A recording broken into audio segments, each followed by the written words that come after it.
Welcome back, Nuclear News family. I hope you enjoyed investing in uranium this year. It was a breakout year for uranium as the fundamentals have just been demanding higher prices, right? So first, let's talk about price action, what's expected for next year, and look back at the prior year to really understand where we are and where we're going in this space, right? So first up, the URNM Sprott Uranium Miners ETF closed the year up 53%. The S&P 500 closed the year only up 25%. So high quality, large cap uranium miners doubled the performance of the S&P 500. Now, uranium juniors were only up 15%. And so this leads my prediction for what we're expecting next year. In the previous video, we talked about how in previous uranium bull markets, what happens is the higher quality assets run first. And then as more and more capital moves into the space, it starts to discover the riskier corners of the market, and the smaller cap juniors start to catch up in performance. So if I was a betting man, I would bet that the smaller cap juniors, the URNJ, catches up to the URNM because we are projected to be in a risk-on environment next year. It's an election year. They're about to print a massive amount of money, pump liquidity into the system, and the Federal Reserve preemptively went dovish in the last Fed meeting, right? No one was expecting them to completely pull a 180 in terms of liquidity. We know this is a centrally planned and manipulated economy.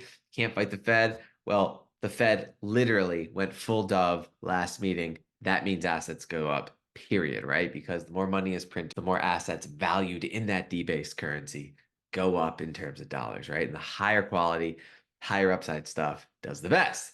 So one prediction I will provide right now is that URNJ outperforms and catches up to the URNM.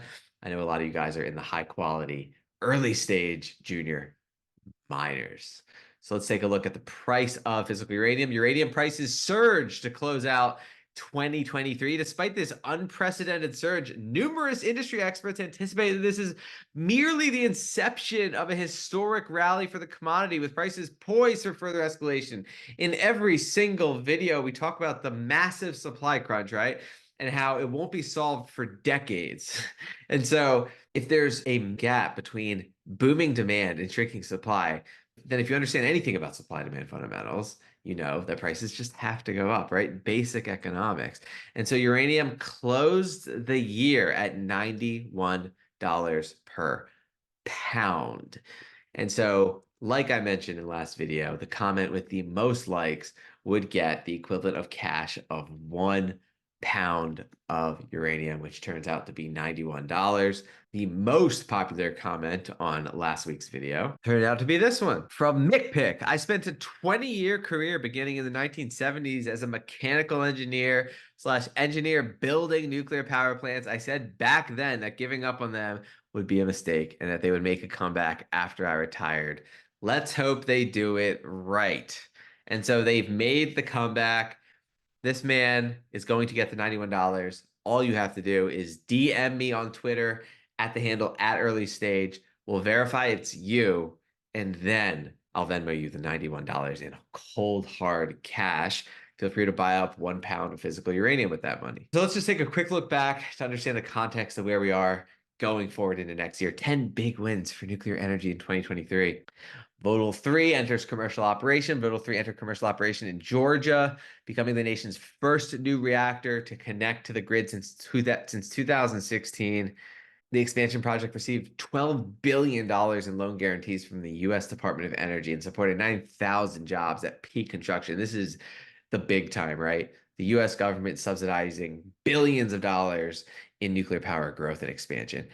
The U.S. Nuclear Regulatory Commission issued its final rule in February to certify NuScale Power's 50 megawatt power module thanks to technical and licensing work. Then we also have Kairos Power. The NRC also recently approved the construction of Kairos's Power's Hermes reactor, which will be built in Oak Ridge, Tennessee. Speaking to the expansion of this technology and how the U.S. is subsidizing it further, right? Scaling up clean hydrogen production. Anyone bullish on hydrogen fuel cells, hydrogen energy has to be bullish on nuclear power, because nuclear power is going to enable the production of clean hydrogen. DOE announced $7 billion to stand up 7 regional clean hydrogen hubs across the country. 3 hubs will use nuclear energy as part of their projects to generate clean hydrogen, right? Fueling future reactors. In 2023, the US production of uranium finally woke up, and only a little bit, right? Centrus Energy Corporation produced the nation's first 20 kilograms of high assay, low enriched uranium, a crucial mineral required by many advanced reactor designs. Centrus is expected to ramp up its production rate of HALEU material to 900 kilograms per year starting in 2024.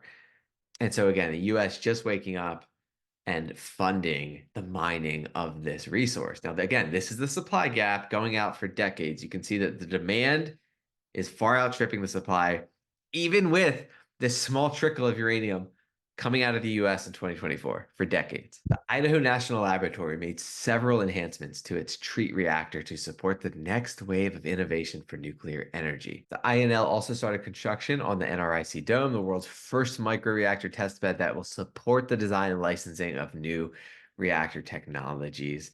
And so this just speaks to how early stage we are, right? We're still in the R&D process where brand new revolutionary technology that's going to power the future of Earth is being created.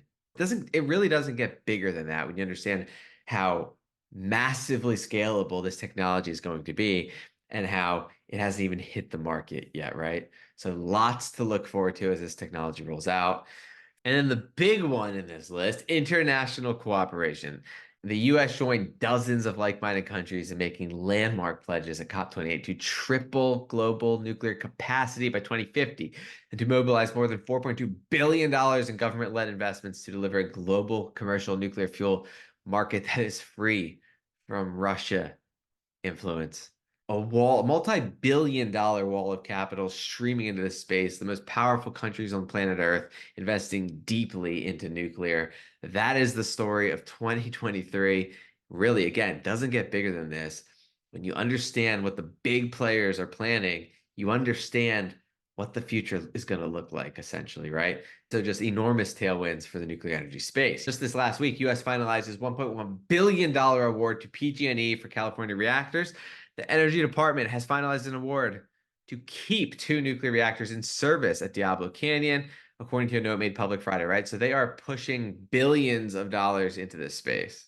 And again, going back to this chart showing the supply demand crunch, supply of uranium is not projected to meet demand. And so as these technologies roll out, the supply crunch is expected to escalate, right? Causing upward price action in uranium and more value accrual to the miners that hold uranium in the ground. Need to power a seafood processing facility in a remote Alaskan town. How about a military base or a disaster relief center after a devastating hurricane? A microreactor could soon be the answer. And the U.S. Department of Energy is supporting the development of several designs that could help deploy small reactors virtually anywhere in the world or even in outer space. DOE recently selected 3 companies to conduct activities that will support potential future testing in the NRIC Dome. Again, we're in the early stages. Last year, the market woke up to the supply demand crunch we've been talking about for years. Next year, expect the exact same thing because the bottom line is there's not enough uranium to meet the demand. And it's just going to get more and more exciting going forward. Thank you guys for following along. Looking forward to staying on top of this space with you in 2024 and just watching as the supply demand crunch gets worse and worse. Fundamentals for nuclear power long term get better and better, and the world becomes an overall better place. Uranium investors get rewarded, and small caps outperform the large caps. We're going to have to stay on top of it. Thank you guys so much. Appreciate you. See you in the new year.